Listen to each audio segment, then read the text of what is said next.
இப்போ ஃபர்ஸ்ட் பாருங்க, formula note பண்ணிங்க. m is to n அப்படின்னு இருக்குன்னு வைங்களேன். ஓகேங்களா? இங்க z is to x அப்படிங்கிற ஒரு இது இருக்கு. ஓகேங்களா? சம் பர்சன்ஸ் 4 வேல்யூ இருக்கு அப்படின்னா எனக்கு இந்த சென்டர்ல ஒரு வேல்யூ வரப்போகுதுங்க. ஓகேவா? இதுல இருந்து இந்த mல இருந்து இந்த வேல்யூவை சப்ட்ராக்ட் பண்ணி, இப்போ ஃபார் எக்ஸாம்பிள் இங்க நான் என்னன்னு வச்சுக்கலாம், ஒய்ன்னு கூட வச்சுக்கலாம். இந்த mல இருந்து இந்த ஒய்யை சப்ட்ராக்ட் பண்ணி இந்த எக்ஸ்ன்ற இடத்துல வைக்கணும்.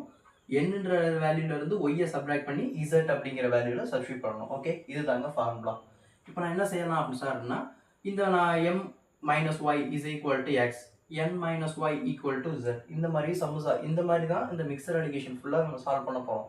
அட் த சேம் டைம் இப்போ எனக்கு இந்த 2 ரேஷியோவும் கொடுத்துட்டாங்க சார், இந்த ஒய்ன்ற வேல்யூ கொடுக்கல சார் அப்படின்னு கேட்டிங்கன்னா, அதுக்கு எப்படி சார் சம் சால்வ் பண்ணலாம் அப்படின்னு கேட்டிங்கன்னா, இதுக்கு ஒரு ஃபார்முலா இருக்குங்க. என்னன்னா m into z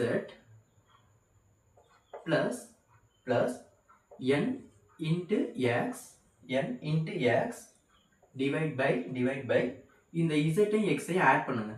z plus x equal to இந்த y அப்படிங்கிற வேல்யூ நமக்கு கிடைச்சிடுங்க. ஒன்றும்